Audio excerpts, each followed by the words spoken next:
Dan pada pertemuan yang lalu kita sudah menjelaskan tentang Ghazwatu Al-Ahzab, perang Ahzab atau perang Khandaq, yang mana kemarin kita jelaskan kaum muslimin dikepung oleh sekutu, yang mana sekutu itu mengepung kota Madinah akibat konspirasi dari orang Yahudi. Mereka memprovokasi suku-suku Arab untuk menyerang kota Madinah. Akan tapi Allah Subhanahu wa taala menolong kaum muslimin dengan menghadirkan angin badai sehingga mengakibatkan tentara sekutu, tentara Ahzab, mereka lari tunggang langgang, sehingga Allah Subhanahu wa taala memenangkan kaum muslimin dalam perang Ahzab tersebut. Kemudian ikhwatal iman, sekarang kita akan pelajari Ghazwatu Bani Quraidah, perang Yahudi Bani Quraidah.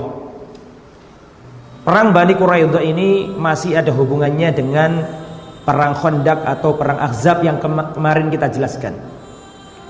Yang mana kemarin sudah kita jelaskan bahwa posisi kota Madinah itu sebelah kiri itu ada gunung batu, sebelah kanan juga ada gunung batu, sebelakang ada Bani Quraidah. Bani Quraidah itu orang Yahudi, komunitas Yahudi dari suku Quraidah. Mereka ada perjanjian damai dengan Rasulullah, sehingga Rasulullah percaya sama mereka, dan mereka punya benteng di belakang, sehingga Rasulullah dan para sahabat konsentrasi untuk menghadapi musuh dari depan, dan konsentrasi untuk membuat parit di depan, karena di belakang ada Bani Quraidah, dan percaya Rasulullah. Ternyata Bani Quraidah berkhianat, kan gitu kemarin ceritanya, betul apa enggak? Akibat provokasi dari Bani Nadir yang sudah diusir oleh Nabi sebelumnya melalui ketua sukunya yang bernama Huyai bin Akhtab. Maka kemarin sudah saya jelaskan ada seorang sahabat Nabi namanya Sa'ad bin Ubadah. Dia kena panah, terus dia berdoa, ya Allah, seandainya Sa'ad bin Mu'adz, saya tadi ngomong Sa'ad bin Sa'ad bin Mu'adz, maaf, Sa'ad bin Mu'adz itu Aus, kalau Sa'ad bin Ubadah itu Khazraj. Sa'ad bin Mu'adz mengatakan, ya Allah, kalau masih ada peperangan lagi setelah ini dengan kafir Quraisy, jangan matikan aku dulu ya Allah. Tapi kalau sudah tidak ada peperangan lagi ya Allah, maka matikan aku. Tapi jangan kau matikan aku ya Allah sampai aku membuat perhitungan kepada Bani Quraidah. Hatinya sakit.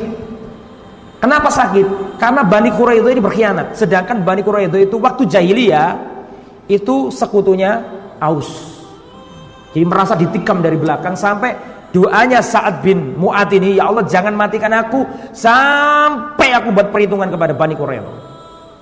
Dan Allah mengijabahi doanya Sa'ad bin Mu'adz. Maka apa yang terjadi, khotbah iman? Mari kita baca. Setelah perang Khandaq selesai, perang Ahzab selesai, Rasul dan para sahabat pulang ke rumah masing-masing. Nah, selama beberapa hari mereka ditimpa ya gonjang-ganjing, bahkan bumi terasa sempit, padahal bumi itu apa? Luas, musim dingin, gak ada makanan, sedangkan musuh mengintai kota Madinah. Mereka ketakutan, kelaparan, jadi satu. Maka ketika Allah memenangkan, para sahabat pulang ke rumah masing-masing. Ya, wa fil yaumil ladzi raja'a fihi Rasulullah ilal Madinah ja'ahu Jibril alaihissalam ingda dhuhur. Ya, Rasulullah SAW pulang ke Madinah, ya, maka datanglah malaikat Jibril. Ya, pada waktu itu Rasulullah sedang mandi di rumahnya Ummu Salamah. Setelah selesai perang, Rasulullah pulang ke rumahnya Ummu Salamah. Rasulullah mandi. Setelah mandi, turun malaikat Jibril, dan malaikat Jibril berkata kepada Rasulullah, awaqad wada'ta silah ya Muhammad, ya Rasulullah, apakah engkau meletakkan senjatamu? Apakah engkau meletakkan pedangmu? Fa innal malaikata lam tada' aslihatahum. Padahal kami para malaikat belum meletakkan senjata kami. Padahal para sahabat habis letih, capek membuat apa? Khandaq, ya, dalam keadaan capek, pulang, mereka mulai istirahat. Rasulullah pun demikian, datang Jibril. Ya Muhammad, apakah engkau meletakkan senjatamu? Padahal kami para malaikat belum meletakkan senjata kami. Artinya kemarin dimenangkan oleh Allah perang Ahzab itu melalui tentara para malaikat. Paham tak ini ya? Maka akhirnya Rasulullah SAW langsung berdiri. Ya, karena diperintahkan oleh Jibril, fanhad biman ma'aka ila Bani Quraidah. Segera bangkit wahai Muhammad dan segera bergegas menuju Bani Quraidah. Perang ini belum selesai. Karena Bani Quraidah masih ada di belakang yang berkhianat itu. Fa inni sa'irun amamaka, adapun aku Jibril akan berjalan di hadapanmu, di depanmu wahai Muhammad. Uzalzil bihim husunahum, aku akan goncangkan ya, istana-istana mereka, bukan istana, benteng-benteng mereka. Karena ciri khas orang Yahudi di zaman Nabi itu punya benteng-benteng. Karena mereka adalah bangsa yang penakut, bangsa yang pengecut. Mereka selalu berlindung di balik benteng-benteng. Seluruh suku-suku Yahudi yang ada di Madinah punya benteng-benteng. Mulai dari Qainuqa, kemudian Bani Nadir, kemudian yang terakhir ini Bani Quraidah. Mereka semuanya punya benteng-benteng yang kokoh. Maka Jibril berkata kepada Rasulullah, inni sa'irun amamaka, aku berjalan di depanmu wahai Muhammad, uzalzilu bihim husunahum, aku akan goncang-goncangkan benteng-benteng mereka, wa aqdhifu fi qulubihimur ru'b, dan akan aku tancapkan di hati-hati mereka ketakutan. Maka Rasulullah SAW memerintahkan para sahabat untuk segera bergegas menuju Bani Quraidah. Saking pinginnya Rasulullah, gak boleh ditunda-tunda lagi. Sampai-sampai Nabi mengatakan, la yusalliyannal asra illa bi Bani Quraidah. Man kana sami'an muti'an fala yusalliyannal asra illa bi Bani Quraidah. Barang siapa yang mendengar dan taat, maka hendaklah dia bergegas dan jangan sampai sholat asar kecuali di tempatnya Bani Quraidah. Maksudnya apa itu? Maksudnya apa kira-kira? Disuruh apa berarti? Suruh secepat mungkin. Jangan sampai kalian sholat asar kecuali di Bani Quraidah. Artinya waktu sholat asar kalian harus sudah nyampe di sana. Suruh nggak boleh santai-santai, langsung gitu loh. Fastamala alal Madinah ibnu Ummi Maktum. Rasulullah menunjuk Ibnu Ummi Maktum, sahabat yang buta itu, ditunjuk untuk memimpin sementara kota Madinah, dan Rasulullah berangkat dengan para sahabat. Wa atarrayata Ali bin Abi Thalib, dan Rasulullah memberikan panji Islam, bendera Islam kepada Ali bin Abi Thalib, kemudian berangkat menuju Bani Quraidah. Fa kharaja Rasulullah, ya, maka keluarlah Rasulullah SAW dengan muhajirin dan ansor, sampai Rasulullah turun singgah di sebuah sumur, ya, sumur namanya Bi'r Anna, sumur Anna. Wa badarul muslimuna ila imtithali amrihi wa nahadu min fawrihim wa taharraku nahwa Quraidah. Maka Rasulullah SAW, maka para kaum muslimin segera, ya, karena mendapat instruksi dari Rasul seperti itu, mereka semuanya berangkat menuju Bani Quraidah. Di tengah jalan para sahabat kedapatan waktu asar.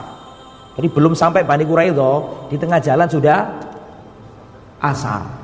Akhirnya para sahabat berselisih pendapat.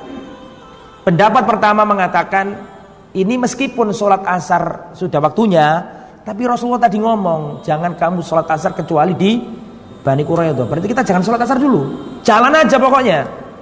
Kata yang lain, enggak, kita harus sholat asar, sudah waktunya sholat asar kok. Adapun Rasulullah maksudnya ngomong kayak gitu, itu maksudnya kita disuruh cepet-cepet. Apa maksudnya ya? Jangan sampai di tengah jalan harus disuruh cepet, tapi kenyataannya kita nggak sampai. Ya sudah, kita sholat asar di sini. Akhirnya berselisih pendapat para sahabat ini. Paham maksudnya ya? Ya, Rasulullah kan mengatakan, la yusalliyanna ahadukum illa bi Bani Quraidah. Janganlah sholat asar di antara kalian kecuali di tempatnya Bani Quraidah. Pendapat pertama mengambil teks nasnya Nabi mengatakan, kamu jangan sholat kecuali di Bani Quraidah. Teksnya mengatakan tidak boleh sholat kecuali di Bani Quraidah. Tapi kata para sahabat, yang kelompok yang kedua bukan mengambil teks hadis, tapi mengambil pemahaman dari hadis. Pemahaman dari hadis ini maksudnya itu kita disuruh cepet-cepet, sehingga kalau bisa sholat asar sudah di mana? Di Quraidah. Tapi kenyataannya kita nggak sampai. Paham saya?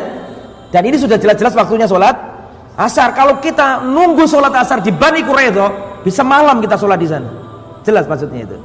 Dan kenyataannya sungguhan, sebagian sahabat ada yang nggak mau sholat, akhirnya sampai sholat waktu isya di sana. Jadi sudah ada perselisihan di zaman Nabi, di zaman sahabat sudah ada. Saya mau tanya, dalilnya disepakati nggak tadi itu? La yusalliyanna ahadukum illa bi Bani Quraidah. Jangan sholat kalian kecuali di Bani Quraidah. Itu dua kelompok yang berselisih pendapat itu sama-sama meyakini hadis ini sahih apa enggak? Sama-sama tahu itu perintah Nabi, tapi pemahamannya berbeda. Paham maksudnya ya?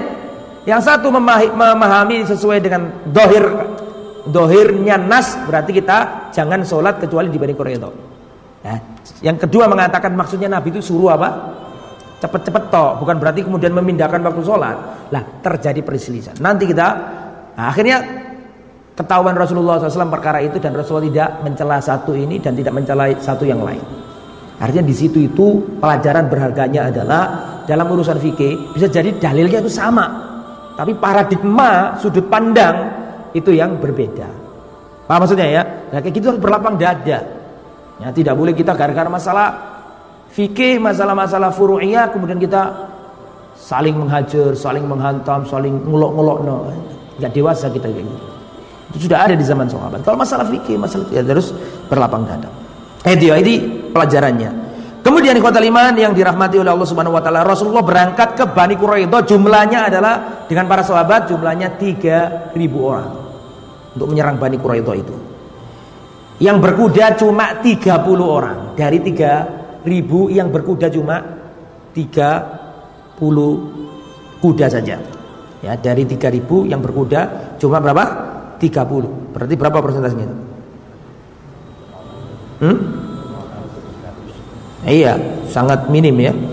Maka akhirnya Rasulullah dan para sahabat mengepung bentengnya Bani Quraidah, dikepung. Dan mereka itu memang kebiasaannya memiliki benteng yang kokoh. Mereka menyimpan air di situ, logistik di situ, gandum sudah disimpan semua. Sehingga kalau ada musuh itu, kalau musuhnya yang nggak kuat logistiknya, bisa jadi musuhnya yang pulang. Paham maksudnya ya? Karena di dalamnya sudah banyak makanan, banyak air sudah disiapkan semuanya untuk mengantisipasi kalau ada pasukan yang menyerang. Zaman dulu kayak gitu ya. Kemudian ikhwatal iman yang dirahmati oleh Allah Subhanahu wa taala, ketika melihat kaum muslimin seperti itu, padahal seandainya orang-orang Yahudi itu mau bertahan, bisa mereka, dan itu bisa berhari-hari dan bisa berbulan-bulan karena mereka punya logistik yang banyak. Tetapi perang ini tidak cukup perang fisik, tapi ada perang apa? Mental. Apa namanya? Perang urat saraf. Apalagi tadi kan Jibril sudah mengatakan, aku akan apa? Goncangkan benteng mereka dan aku akan tancapkan di hati-hati mereka ketakutan. Terbukti mereka takut, dan memang kebiasaannya Yahudi itu takut. Gelisah mereka. Dalam akhirnya ketua sukunya ngomong. Siapa ketua sukunya kemarin? Ka'ab bin Asad ngomong ke orang-orang Yahudi yang ada di dalam benteng tersebut. Dikumpulkan semuanya rakyatnya dan diberi 3 opsi sama ketua suku Ka'ab bin Asad ini. Ka'ab bin Asad ini kan sebenarnya dia ini setia sama Nabi. Kemarin saya jelaskan kan, sebenarnya dia itu memegang perjanjian sama Nabi, tapi diprovokasi sama Huyai bin Akhtab, bapaknya Sofia dari Bani Nadir. Kemarin kan gitu ceritanya. Karena didesek-desek terus, diiming-iming, akhirnya terpengaruh kan gitu kemarin. Lah, akhirnya melihat kondisi sudah gak menentu, pasti kalah, tinggal menunggu detik-detik kekalahan saja, dia mengumpulkan rakyatnya, sukunya dikumpulkan. Kemudian Ka'ab bin Asad berkata, saya kasih kalian 3 opsi, wahai rakyatku. Pertama, imma an yuslimu wa yadkhulu ma'a Muhammad fi dinihi sallallahu alaihi wasallam. Opsi pertama, kalian masuk Islam semuanya. Ya, dan kalian bersama Muhammad seagama. Fayamanu ala dima'ihim wa amwalihim wa abna'ihim wa nisa'ihim. Kalau demikian, maka darah kalian aman, harta kalian tidak terampas, ya, darah kalian tidak tertumpah, wanita-wanita kalian terhormat, tidak terlanggar kehormatannya. Ini opsi yang pertama. Kalian masuk Islam, dan Muhammad akan mengampuni kita kalau kita masuk apa? Islam. Itu yang pertama. Yang kedua, sebelum pindah ke yang kedua, diingatkan sama Ka'ab bin Asad, dan kalian tahu bahwa dia itu Nabi. Bayangkan ngomong kayak gitu loh. Opsi yang pertama, kalian masuk Islam, kalian akan selamat, darah, harta, nyawa, perempuan, semua selamat. Dan kalian tahu bahwa dia itu memang Nabi. Diomongkan sama Ka'ab bin Asad itu. Dan memang ada Al-Qur'annya, alladzina atainahumul kitaba ya'rifunahu kama ya'rifuna abna'ahum. Orang-orang yang mendapatkan Taurat, Injil, mereka itu tahu siapa Nabi Muhammad seperti mereka tahu anak kandung mereka sendiri. Mereka tahu. Seperti kisahnya Huyai bin Akhtab yang dulu saya ceritakan itu kan, seperti kisahnya Waraqah bin Naufal, seperti kisahnya Bahira. Orang kalau benar-benar baca Taurat akan paham siapa Rasulullah SAW. Maka diingatkan sama pemimpin sukunya, Ka'ab bin Asad, kalian yang opsi yang pertama masuk Islam dan selamatlah harta, nyawa dan kehormatan kalian semuanya, dan kalian pun tahu sebenarnya dia itu Nabi. Maka opsi pertama kalian masuk Islam, selamat. Kalau kalian gak mau, maka kalian harus memilih opsi yang kedua. Dan opsi yang kedua adalah kalian keluar membawa pedang-pedang kalian terhunus. Kita mati-matian melawan Muhammad. Paham maksudnya? Kita mati-matian melawan Muhammad sallallahu alaihi wasallam. Ini pilihan yang nomor berapa tadi? Nomor 2. Dan kita siap-siap dengan kondisi yang terburuk. Ya gitu maksudnya. Wa imam am yuqtalu dararihim wa nisaihim wa biaidihim wa yahruju ila nabi suyuf muslimin. Tadi yang kedua. Ya, kita nyerah apa adanya dan kita akan diadili. Kemudian yang ketiga, imman yahjumu ala Rasulillah wa ashabihi ya fayaksubuhum yaumas sabti. Yang ketiga, kita tetap melancarkan serangan kepada Muhammad meskipun di hari Sabtu. Padahal mereka kan enggak berani sama hari Sabtu. Orang Yahudi itu enggak boleh melakukan itu pada hari apa? Sabtu. Karena dulu diubah menjadi apa? Kera dan kera ya, Qiratul Khanazir gara-gara melanggar hari apa? Hari Sabtu. Apakah kita mau melanggar lagi? Pilih yang mana? 1 masuk Islam. Ya, atau 2 kalian siap-siap menyerah tapi enggak masuk Islam dan kalian pasti akan eksekusi. Yang ketiga, kalian menyerang dengan senjata-senjata kalian. Diam semuanya, tidak ada satupun yang menjawab. Fa'abau an yujibuhu ila wahidatin min hadhil khisal atsalah. Tidak ada satupun orang dari Yahudi itu yang mengatakan saya pilih nomor 1, saya pilih nomor 2. Enggak ada. Diam semuanya, enggak jawab. Wa hina idzin qala sayyiduhum Ka'ab bin Asad. Di saat seperti itulah Ka'ab bin Asad berkata, karena saking jengkelnya kepada siapa? Kaumnya. Us dikasih opsi pilihin sing di terserah. Nek pengen selamat sing nomor 1. Kan gitu tadi kan? Diam semuanya karena jengkel Ka'ab bin Asad. Maka Ka'ab bin Asad mengatakan, ma bata rajulun minkum mundu waladathu ummu lailatan wahida minad dahri hazima. Tidak ada seorang pun di antara kalian ini yang bermalam semenjak dilahirkan ibunya dalam kondisi yang punya teguh pendirian. Kalian tidak jelas kalian ini. Gergeten lah gitu. Dikasih opsi gini diam, dikasih opsi diam. Akhirnya jengkel siapa namanya? Ka'ab bin Asad. Dia putus asa dari apa? Dari kaumnya, nggak bisa diandalkan kaumnya. Akhirnya apa yang terjadi? Ka'ab bin Asad mau tidak mau ya turun, nyerah sekali. Nggak ada yang diharapkan dari apa? Kaumnya, ya. Illa an yanzilu ala hukmi Rasulillah walakinnahum aradu an yattasilu bi ba'di khulafa'i minal muslimin.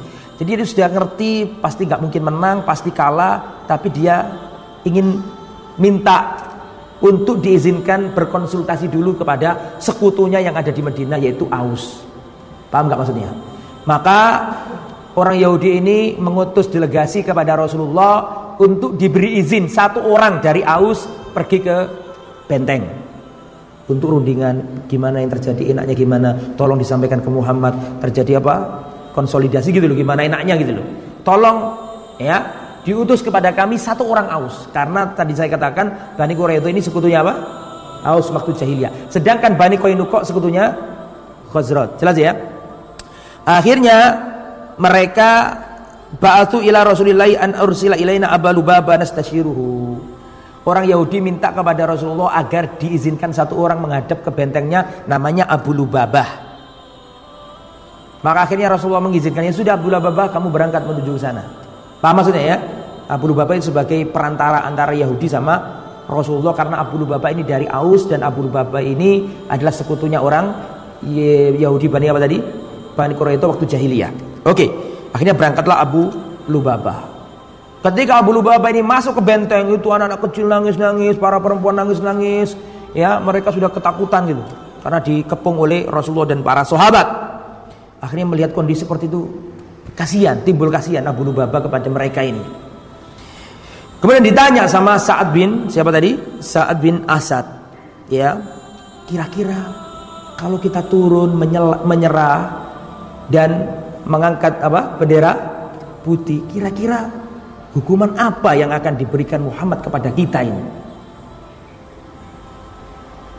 Maka Abu Lubabah berisyarat dengan tangan yang ada di leher. Yaqulu innahu dzabh. Fa asyara biyadihi ila halqihi. Ketika ditanya, kira-kira kalau kita turun menyerah, hukuman apa yang kita peroleh? Maka ngasih isyarat Abu Lubabah ini, tangannya ditaruh di lehernya. Maksudnya pasti mati ente ini kalau nyerah. Nah. Tsumma alima min fawri annahu khana Allah wa rasulahu. Setelah menyatakan itu di depan musuh, Abu Lubabah ini sadar bahwa diri berbuat salah. Artinya kan Abu Lubabah ini membocorkan rahasia Nabi. Wong Nabi belum ngomong kok dia sudah mendahului keputusan Nabi. Paham maksudnya kan? Ini nggak boleh ini. Ya kan? Nggak boleh ya dilakukan Abu Lubabah ini. Maka Abu Lubabah merasa berdosa dan tahu bahwa diri berkhianat. Ngasih tahu musuh tentang apa yang akan terjadi. Maka Abu Lubabah datang ke Rasulullah, dia langsung lam yarji ila Rasulullah. Dia tidak datang ke Rasulullah, Abu Lubabah ini. Karena merasa berdosa. Kok aku ngomong gitu ya? Harusnya aku tidak membocorkan masalah itu ke orang Yahudi tadi. Kepikiran akhirnya dia nggak ke Rasulullah, tapi dia langsung ke Masjid Nabawi dan dia mengikat dirinya di tiang Masjid Nabawi. Dan dia bersumpah, demi Allah, aku tidak akan melepaskan ikatan ini sampai Rasulullah sendiri yang melepaskannya, dan aku berjanji aku tidak akan masuk lagi ke Bani Quraidah selama-lamanya. Maka Rasulullah tahu kabar ini, bahwa Abu Lubabah menyampaikan itu kepada orang Yahudi bahwa hukumannya adalah hukuman apa tadi? Bunuh. Akhirnya Rasulullah berstatement, Abu Lubabah telah melakukan itu. Seandainya tadi dia terus terang kepadaku dan datang kepadaku dan minta agar aku memohonkan ampunan kepada Allah untuknya, niscaya aku akan mendoakan dia supaya Allah mengampuninya. Tapi dia nggak datang ke aku, tapi dia mengikat apa? Dirinya di masjid. Ya sudah, aku nggak akan melepas dia. Misalnya dewi jalur dilepas dewi. Aku tidak akan melepaskan dia sampai Allah nyatakan turun ayat bahwa dia diberi terima tobatnya, baru aku lepas. Paham nggak maksudnya? Seandainya dia datang kepadaku langsung dan mengakui kesalahannya dan minta maaf, minta tolong kepada aku agar aku memohon ampun kepada Allah, ini saya aku lakukan dan dia dimaafkan. Tapi karena dia nggak datang ke aku langsung mengikat dirinya, ya sudah, biarkan aja sampai turun wahyu, dia diterima tobatnya, baru nanti aku lepas. Jadi semuanya sibuk untuk menghadapi Bani Quraidah. Abu Lubabah ini mengikat dirinya begini. Kalau sudah waktunya sholat, datang istrinya, dilepas, sholat bareng. Kalau sudah selesai sholat, dia diikat lagi. Kemudian dikasih makan sama istrinya. Saking patuhnya sahabat kepada Rasulullah, saking pinginnya dosanya diampuni oleh Allah Subhanahu wa taala. Kemudian ikhwatal iman, selanjutnya ketika Rasulullah sallallahu alaihi wasallam sudah bersiap-siap untuk mengeksekusi mereka, menghukum mereka, maka datanglah, mereka sudah nyerah, turun semuanya. Karena Allah Subhanahu wa taala timpakan ketakutan dalam diri mereka. Kemudian ikhwatal iman yang dirahmati oleh Allah Subhanahu wa taala, turunlah mereka. Rasulullah memerintahkan untuk diikat. Para lelaki-laki diikat-ikat semuanya. Wanitanya ditawan. Dan yang bertugas ini adalah Muhammad bin Maslamah. Seperti yang saya katakan, ini sahabat Nabi, sering ditugaskan Nabi dalam hal-hal yang apa? Yang penting, kayak pasukan khusus gitu loh. Siapa namanya? Muhammad bin Maslamah. Dalam hal-hal yang sulit, itu jagonya Muhammad bin Maslamah. Maka ditugasi nih, Muhammad bin Maslamah memimpin para sahabat untuk mengikat semua orang Yahudi, diikat semuanya. Ini bukan kejam, karena yang dilakukan Bani Quraidah itu fatal. Seandainya kemarin itu berhasil, mati semua itu orang Madinah itu. Karena dia memberi apa? Jalan kepada orang Quraisy. Maka diikat semuanya, perempuannya ditawan semuanya. Datang orang Aus. Orang Aus datang ke Nabi. Nah, Aus kan sekutunya Bani Quraidah. Mereka datang ke Nabi, ya Rasulullah, qad fa'alta fi Bani Qainuqa ma qad alimta. Ya Rasulullah, engkau telah melakukan kepada Bani Qainuqa sebagaimana yang sudah engkau ketahui. Sedangkan Bani Qainuqa adalah sekutu dari saudara-saudara kami Khazraj. Engkau telah melakukan kepada mereka apa yang kamu lakukan. Artinya apa? Cukup diusir, gak dibunuh, kan gitu kan? Apa maksudnya? Wa haula'i mawalina, sedangkan orang-orang Bani Quraidah ini sekutu kami ya Rasulullah. Kalau kemarin Anda memperlakukan Bani Qainuqa, tidak membunuh mereka, tidak mengikat mereka, tapi Anda persilakan untuk apa? Pergi. Tolong perlakukan ini sama ya Rasulullah. Jadi ada belas kasihan mengingat sekutu zaman dulu ketika jahiliyah. Paham maksudnya ini? Dan Aus ini merasa iri. Kalau kemarin aja sekutunya Khazraj dibebaskan, diusir saja, masa ini dibunuh semua, terus ada anak kecil dan seterusnya. Akhirnya kata Rasulullah, ala tardona an yahkuma fihim rajulun minkum. Oke, kalau gitu sudah, apakah kalian ingin yang menghukumi orang-orang Bani Quraidah ini bukan aku, dari kalian sendiri, yaitu orang-orang Aus. Mereka bertanya, siapa ya Rasulullah? Bagaimana kalau Sa'ad bin Mu'ad? Bukankah kalian itu mengakui kepemimpinan, kebaikan dan ketokohan siapa? Sa'ad bin Mu'ad. Maka senang orang Aus ini. Radina ya Rasulullah, radina. Setuju ya Rasulullah. Betul itu ya Rasulullah. Biarkan Sa'ad bin Mu'ad saja yang menghukumi mereka. Karena Rasulullah kan dikira gak adil kok ya kan. Ya sudah, kalian ingin ini teman-teman ente dulu waktu jahiliyah, sekutu ente diberi belas kasihan, oke. Sudah gak aku yang menghukumi, biarkan orang yang paling ternama, paling mulia di kalangan mereka yang menghukumi. Itu Sa'ad bin Mu'ad. Mereka setuju dan senang. Wah, ternyata yang menghukumi tuan kita sendiri, yaitu orang-orang Aus. Orang-orang Aus mesti nanti hukumannya tidak berat, dapat amnesti dan seterusnya. Maka akhirnya Rasulullah SAW mengutus beberapa sahabat Nabi untuk mengambil Sa'ad bin Mu'ad. Sa'ad bin Mu'ad pada waktu ada di mana? Ada di Madinah, ada di masjid, dibuatkan tenda oleh Rasul. Masih ingat kan kemarin saya sampaikan itu? Karena kena apa? Kena panah, dia sakit keras. Sa'ad bin Mu'ad. Maka datanglah para sahabat membawa Sa'ad bin Mu'ad ke Bani Quraidah. Dibawa. Sesampainya di Bani Quraidah, maka Rasulullah SAW melihat beliau datang. Maka Rasulullah berkata kepada sahabat-sahabat Ansor, "Qumu ila sayyidikum." Berdirilah, segera sambut tuan kalian, sayyid kalian. Ini bisa ditarik hukum fikih bahwa boleh berdiri jika berdiri itu tujuannya berjalan menyambut. Qumu ila itu boleh. Misalnya datang tamu dari luar, terus saya berdiri, terus saya bergegas menuju tamu itu, boleh apa enggak? Boleh, itu berdiri yang boleh. Tapi berdiri yang nggak boleh itu koma lahu, itu yang nggak boleh. Misalnya Bapak Bupati datang, hadirin mohon diharap berdiri, itu nggak boleh. Karena itu bukan dalam rangka berdiri kemudian datang ke orangnya menyambut, bukan. Tapi dia masih duduk di masih berada di tempatnya masing-masing, itu yang nggak boleh. Paham perbedaannya? Itu hukum fikih yang kita ambil dari kisah ini. Ketika melihat Sa'ad bin Ubadah datang, Sa'ad bin Mu'ad datang, maka Rasulullah berkata kepada sahabat-sahabat Ansar, "Qumu ila sayyidikum." Berdirilah, segera sambut menuju siapa? Sayyid kalian. Ini juga dalil boleh mengucapkan sayyidina, itu boleh. Jangankan kepada Rasulullah, sahabat aja Rasulullah menamai sahabat tadi sayyid. Qumu ila sayyidikum. Berdirilah menuju sayyid kalian. Kalau sahabat saja dipanggil Nabi sayyid, apalagi siapa? Rasul sendiri. Boleh ya, tapi kadang-kadang kita nggak ngerti ilmunya, kemudian gampang nyalahkan. Kata sayyidina itu hukumnya terperinci ya. Kalau di dalam sholat na'am, nggak boleh ditambah-tambahi sholat itu. Kenapa? Karena Nabi mengatakan apa?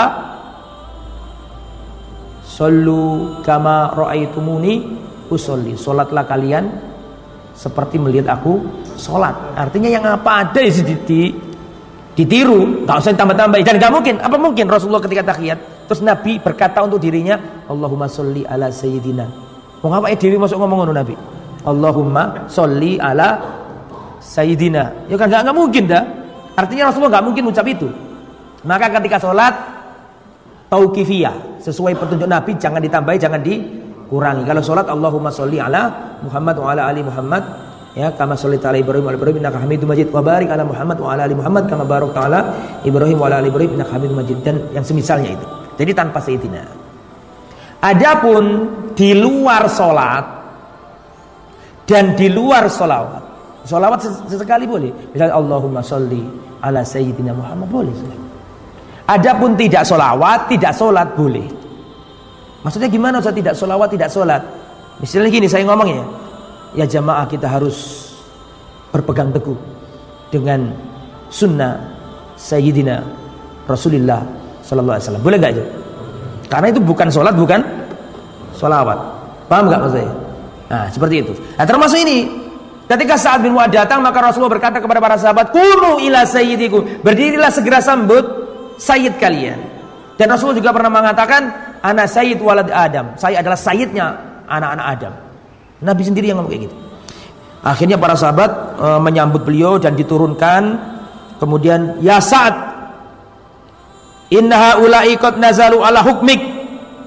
Sahabat-sahabat berkata, "Ya Sa'ad, inna haula'i qad nazalu ala hukmik." Mereka sepakat untuk dihukumi dirimu. Qal, maka Sa'ad bin Mu'adz berkata, "Hukmi nafidun alaihim." Hukumku akan mengenai mereka. Qalu, semua sepakat. Rasulullah, para sahabat sepakat, "Iya, Anda yang memutuskan."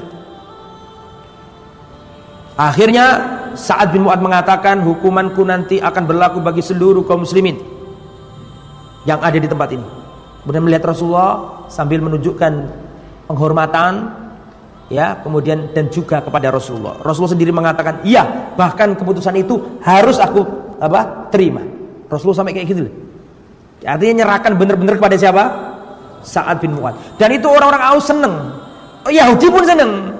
Karena pikiran mereka mesti ini konco dewe kan gitu kan, gak terlalu nemen-nemen lah gitu. Ya jelas dihukum jelas, tapi gak nemen-nemen gitu loh. Sebagaimana Bani Qainuqa kemarin kan gitu kan, sama Khazraj. Ini Aus, paling nanti dikasih keringanan lah, gak sampai bunuh gitu kan. Padahal selama ini Sa'ad bin Mu'adz itu kata orang Jawa apa maka gitu, nahan, sakit hati. Bahkan diantara doanya apa? "Ya Allah, jangan matikan aku sampai aku buat apa? Perhitungan kepada Bani Quraidah." Lah Bani Quraidah gak ngerti, dikira wah insya Allah gampang lah ini konco dewi.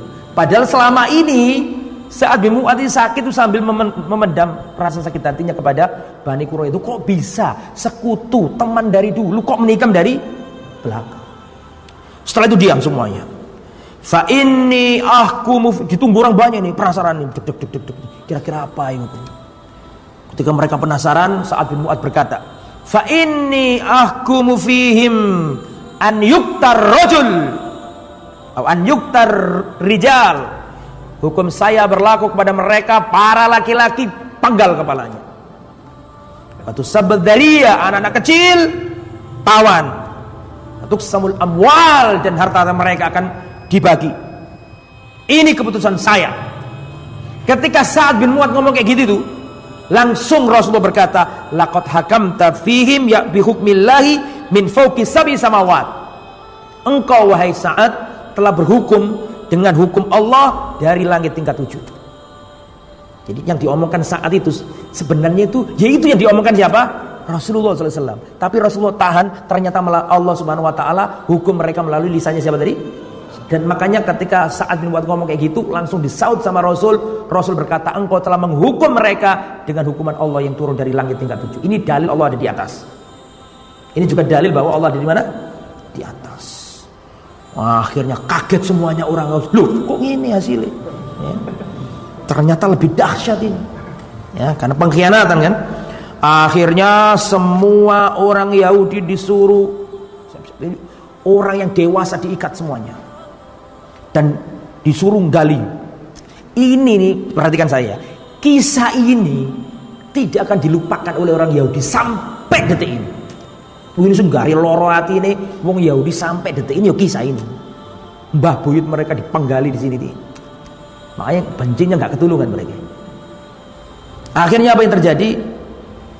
Mereka dibariskan, dibuat parit, disuruh datang 2 orang penggal masuk, datang lagi penggal masuk.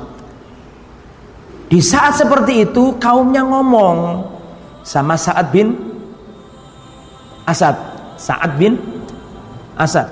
Ya orang Yahudi tadi, Ka'ab bin Asad. Ini kan orang Bani Quraidah ini nggak pinter gitu loh. Sudah dikasih 3 opsi, menang nggak gelem ngomong. Akhirnya saya itu dalam kondisi genting kayak gitu itu, dipanggili 2 orang penggal, dipanggil untuk. Mereka bertanya kepada ketua sukunya, kira-kira yang dipanggil tadi diapain ya? Dalam kondisi kayak gini masih belum paham. Afi kulli mautin la taqilun. Saking gregetannya ketua sukunya, sampai detik yang kayak gini pun kalian masih belum paham apa yang terjadi. Ya, bukannya kalian melihat setiap orang yang dipanggil gak kembali lagi? Artinya kamu itu mati nanti itu. Itu digituin sama siapa? Ketua sukunya. Masih belum paham bahwa mau dieksekusi. Wadzahi minkum la yarji. Tidakkah kalian lihat setiap orang yang dipanggil gak kembali lagi? Itu artinya kamu dibawa ke sana dibunuh. Masih belum paham mereka. Ya. Dan itu jumlah mereka ada 600 orang dieksekusi Nabi. Yang kecil-kecil yang belum balik dibiarkan, nggak dibunuh. Tapi yang nggak jelas itu balik apa enggak ini. Rasulullah suruh meriksa rambut kemaluannya. Idza yambut, kalau keluar rambutnya langsung penggal kepalanya. Kalau nggak tumbuh dibiarkan hidup. Lah, termasuk yang tidak tumbuh pada waktu itu, selamat karena ketidaktumbuhannya itu yaitu Atiyah Al-Quradi. Ya, dan nanti jadi sahabat Nabi. Atiyah Al-Quradi ini, Quradi dari suku Quraidah. Namanya Atiyah Al-Quradi. Dia ini termasuk yang belum tumbuh. Akhirnya dibebaskan dan masuk Islam dan jadi sahabat Nabi. Atiyah bin Quraidah. Nah, akhirnya apa yang terjadi? Semua dieksekusi. Termasuk Huyai bin Akhtab, bapaknya Sofia. Bapaknya istri Rasulullah sallallahu alaihi wasallam, ketua Bani Nadir. Kan mereka kan ketua Bani Nadir, siapa namanya tadi? Huyai bin Akhtab kan berjanji sama pimpinannya Bani Quraidah, Ka'ab bin Asad, mengatakan kalau sampai terjadi apa-apa, Quraisy begini, Ghatafan begini, mereka pulang ke negerinya, sebagai jaminannya aku akan ikut masuk ke bentengmu. Kemarin kan saya gituin. Masih kan enggak gitu itu. Akhirnya termasuk, padahal dia ini bukan Bani Quraidah. Huyai bin Akhtab bukan Bani Quraidah, tapi Bani apa?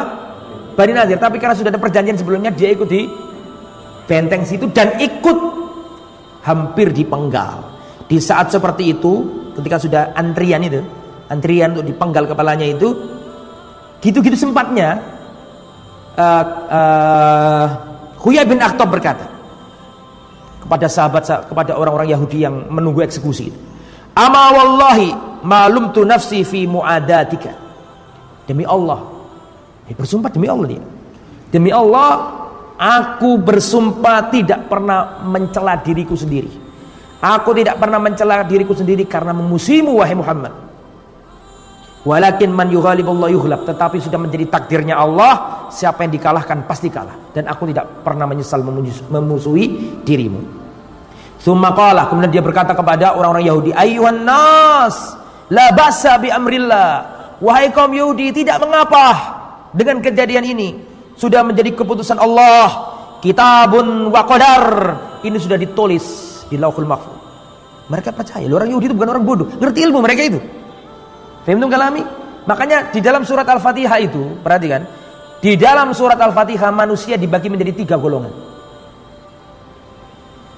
Siapa aja? Yang pertama, an'amta alaihim, orang yang mendapat nikmat. Yang kedua, al-maghdubi alaihim, orang yang dimurkai. Yang nomor 3, ad-dhalin, orang yang tersesat. Jadi kalau ada jadi dai kok suka mengkotak-kotakkan orang. Loh, Al-Qur'an mengkotakkan orang. Bahkan surat Al-Fatihah.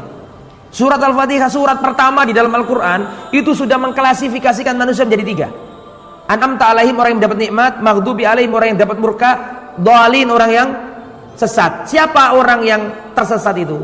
Orang yang banyak amal tanpa ilmu. Seperti orang Nasoro. Seperti orang Nasoro. Umar bin Khattab itu pernah melihat seorang biarawan di gereja. Pakaiannya lusuh, dia berdoa khusyuk di gerejanya. Hidup dalam kerahiban, meninggalkan wanita, meninggalkan kenikmatan dunia. Dia menyembah Tuhannya dengan pakaian yang compang-camping khusyuk. Dilihat sama Umar bin Khattab tuh. Nangis Umar bin Khattab. Lihat orang kok khusyuknya kayak gitu itu. Nangis Umar bin Khattab. Ditanya sama orang-orang, "Ya Amirul Mukminin, kenapa Anda nangis? Ini orang kafir loh itu. Kenapa Anda kok nangis orang kafir?" Umar bin Khattab mengatakan, "Saya kasihan lihat orang itu.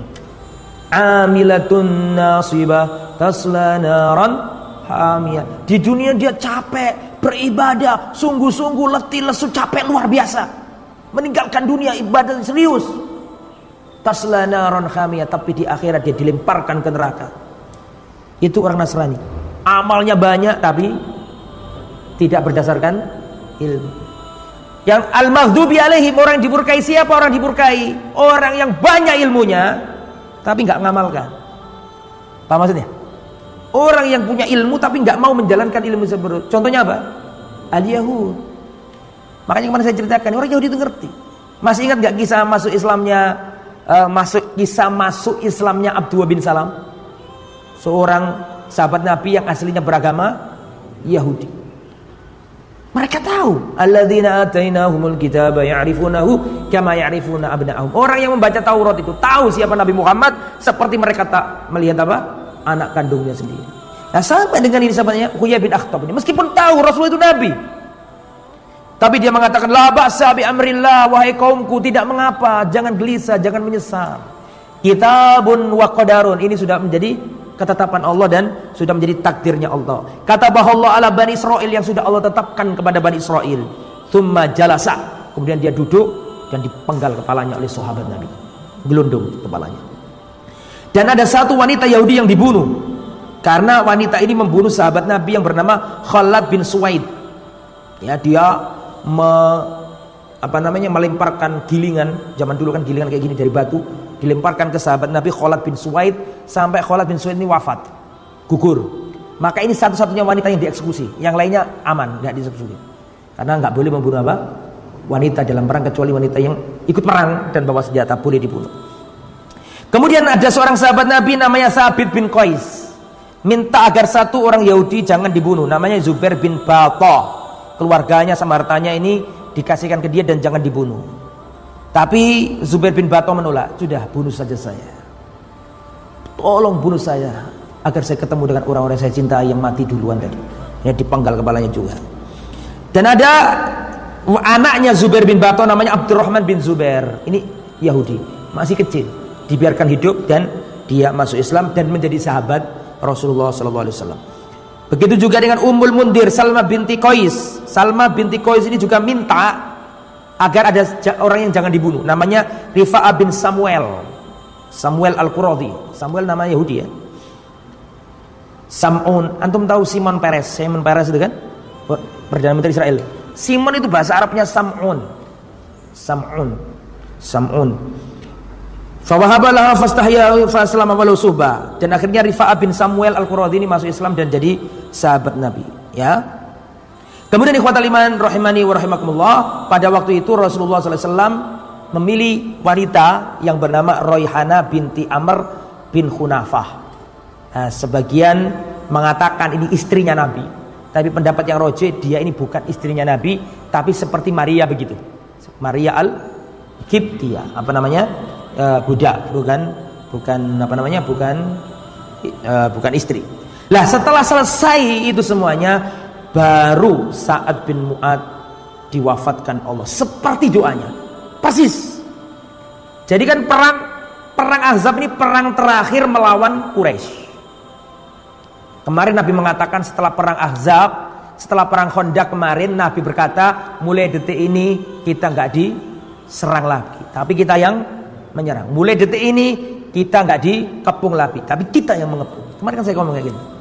Dan sesuai dengan doanya Sa'ad bin Mu'ad, ya Allah, kalau masih ada perang lagi ya Allah dengan orang kafir Quraisy yang mendustakan nabimu, tolong jangan matikan aku dulu ya Allah.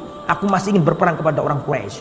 Tapi kalau ini adalah perang yang terakhir, sudah nggak ada perang lagi dengan Quraisy, matikanlah aku ya Allah. Tapi jangan kau matikan aku dulu sampai aku buat perhitungan kepada Bani Quraisy. Lihat, seorang hamba itu kalau tulus dan disertai dengan hati dalam berdoa, Allah ijabahi sempurna seperti yang diinginkan oleh dia.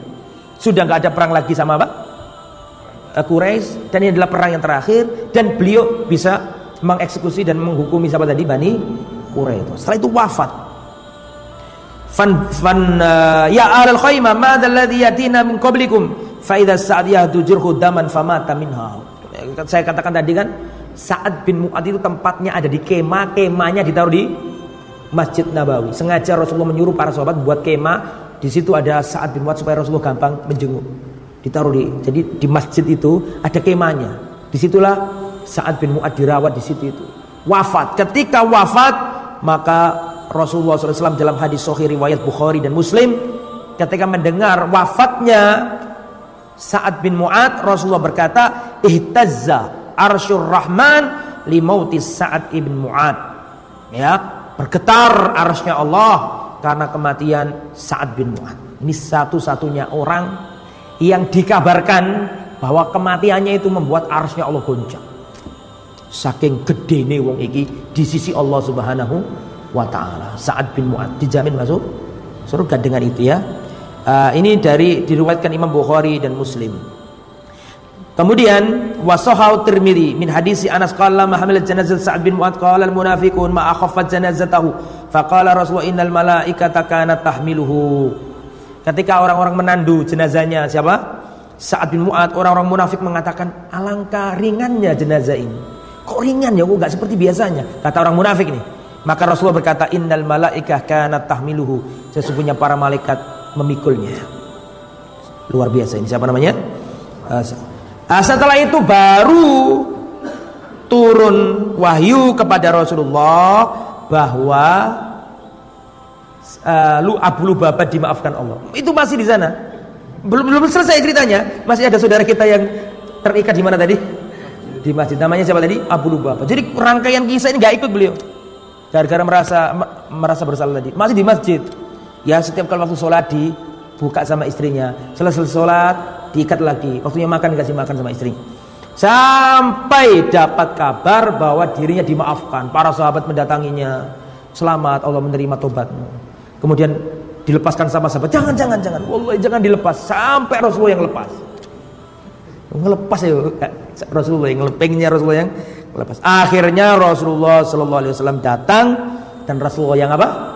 Melepas ikatannya. Artinya sah, benar-benar dimaafkan oleh apa? Allah Subhanahu wa taala. Inilah kisah Bani Quraisy.